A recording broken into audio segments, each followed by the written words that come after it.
Hi medias, இன்றைக்கி ஒரு குட்டி மினி விளாக் பார்த்துடலாமா? காலையில் தூங்கி எழுந்திரிச்சதுமே சாமி பூவும் மல்லிப்பூவும் கார்த்தி வாங்கி கொடுத்துட்டாங்க.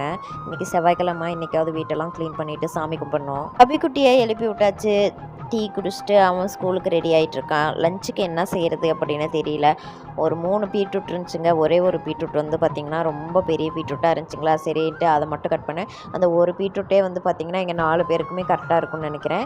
கபீஸ் குட்டிக்கு வந்து பீட்ரூட் சாதம் செஞ்சுட்டு எங்களுக்கு வந்து சாப்பாடு ரசமும் வச்சுட்டேன். கபீஸ் குட்டிக்கு ஸ்கூல் லீவுன்னா கூட நான் கலர்னா சாப்பாடெல்லாம் செய்ய மாட்டேங்க. ஆனால் ஸ்கூல் ஓப்பன் பண்ணிட்டாங்க அப்படின்னா அவனுக்கு எப்பயுமே கலர்னா சாப்பாடு மட்டும்தான் கொடுப்பேன். ஏன்னா குழம்பு இந்த மாதிரி நான் வச்சு கொடுத்தேன் அப்படின்னா அதை மிக்ஸ் பண்ணி கொடுக்காம அப்படியே ஒயிட் ரைஸு அது கூடவே சாம்பாராவது ரசமாவது இந்த மாதிரி ஊற்றி கொடுத்துருவானா, அவன் வந்து அதை மிக்ஸ் பண்ணாமல் அப்படியே சாப்பிட்ருவான். அந்த ஒயிட் ரைஸ் மட்டும்தான் சாப்பிட்டு வருவான். அதனாலவே வந்து கலர்னா சாப்பாடாக போட்டு கொடுத்துட்றது. வெற்றிகரமாக 2வது நாளும் கபீஸ் குட்டி குட் பாயாக கிளம்பி ஸ்கூலுக்கு போயிட்டாங்க.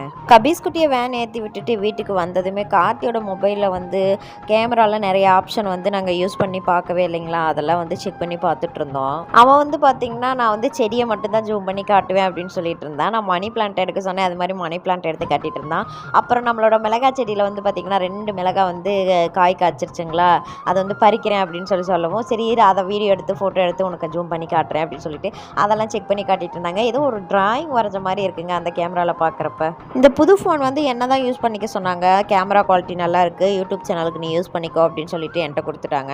ஆனால் நான் வந்து வேண்டாம், நீ தான் வந்து வேலைக்கு போகிற, அதனால் நீயே யூஸ் பண்ணிக்கோ அப்படின்னு சொல்லிட்டு அவங்கள்ட்ட கொடுத்துட்டேன். அவங்களோட மொபைல் கம்ப்ளைண்ட் ஆயிடுச்சு, இருந்தாலுமே அதுவுமே வீட்டில் இருக்குங்களா, அதனால் வந்து வேண்டாம், இந்த புது ஃபோன் வந்து நீயே யூஸ் பண்ணிக்கோ அப்படின்னு சொல்லி அவங்களுக்கே கொடுத்துட்டேன். கார்த்தி வீட்டில் இருக்கும்போது வந்து அவங்களோட மொபைல் நான் தான் யூஸ் பண்ணுவேன், புது மொபைலை. ஏன்னா கேமராவில் வந்து வீடியோஸ் எடுக்கிறதுக்கு வந்து அந்த மொபைல் எடுத்துக்குவேன். பட் கார்த்தி வீட்டில் இல்லை அப்படின்னா என்னோடய மொபைலில் வீடியோ எடுத்துக்குவேன். ஸோ 2யுமே அட்டாச் பண்ணி தான் நான் வீடியோ எடிட் பண்ணி போடுவேன். இந்த வீடியோ உங்களுக்கு பிடிச்சிருந்தா மறக்காமல் லைக் பண்ணிவிட்டு நம்மளோட சேனலை சப்ஸ்கிரைப் பண்ணிக்கோங்க.